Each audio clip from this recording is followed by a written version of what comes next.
We're with Coach Boynton as we get ready for the first edition of Bedlam and Norman, and let's just start with that. You've had a great run of success against Oklahoma. You won 6 of the last 7 against the Sooners.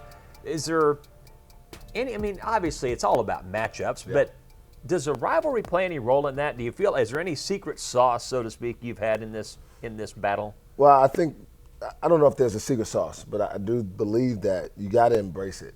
You have to just be willing to accept that this is what it is, that it is a rivalry, that it is a game that means more to your fans, means more to your former players, means more to the alumni, the people in the state.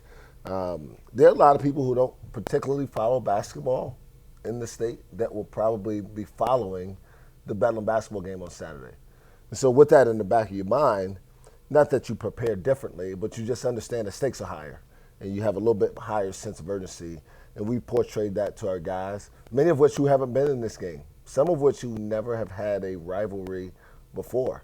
And so certainly it'll be a test of their ability to muster up a little bit more energy coming off a tough loss to be ready to give our best effort in Norman on Saturday. So how do you highlight this and convey the importance of it without overdoing it to where they feel, let's say, unnecessary pressure or too much pressure? How do you do that? Well, there's an element of competitive juice that invites some of that pressure, right? Not an overwhelming amount, but the pressure of, yes, this is a big deal. To kids who are from this state that play on each team, and we both have a couple, particularly us with Brandon and Connor and a couple of our walk-ons. We have guys who understand how much a big deal that this has been their whole life growing up here. And so we want them to really embrace and enjoy the opportunity to be a part of it.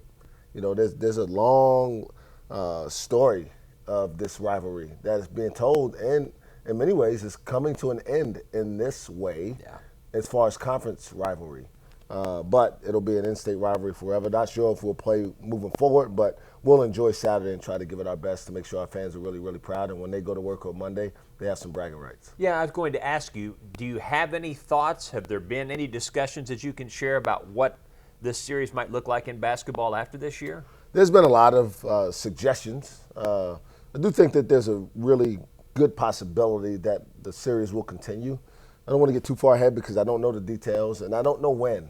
Next year doesn't seem likely from what I see at this point, but there seems like there is a strong possibility that following that there'll be an opportunity to maybe meet at a neutral site or do a home-and-home each year or something like that. But those things have been discussed, just haven't been finalized yet.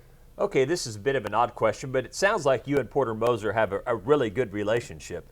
In some ways, do you almost wish it wasn't the case? Because it's a rivalry game. Would it be better in a strange way if the guy across the way was a guy you didn't care for so much? But that's not the case with Porter, isn't it? You guys have a good professional Porter's relationship. a great guy. His wife's a dear friend of my wife, and we've known each other for years.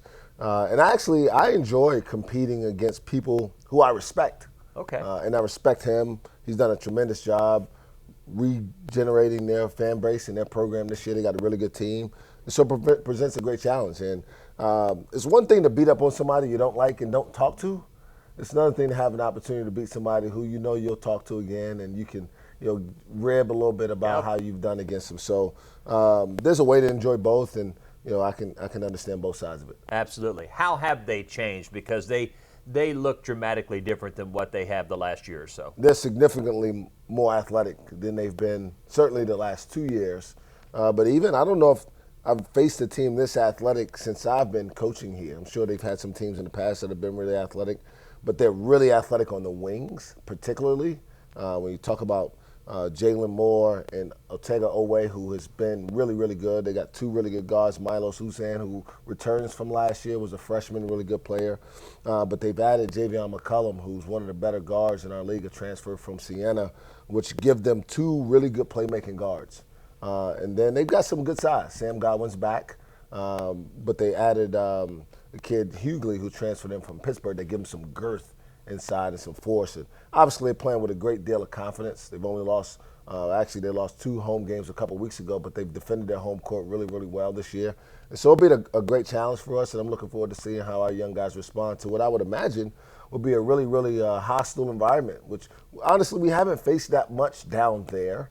But I would imagine as well as they played this year, they'll have a really good crowd. Is there still some degree of settling in, if you will, post Bryce Thompson for your team right now? Guys still sort of evolving and shifting in terms of their roles and everybody getting comfortable with what the team is now? Absolutely. I mean, there's no question an element of adaptability that's taking place currently with our team because Bryce has such a prominent role within our team. Not just in terms of his experience, but we played a lot through him. You know, he was a big playmaker for us. He was almost always on the court at the end of games. He started most games for us, and he had the most experience of anybody playing in this league. So going on the road, especially in this rivalry, he's done it a couple times. We'll have several guys who are doing it for the very first time. And so that element is something that you can't really replace with guys who haven't done it.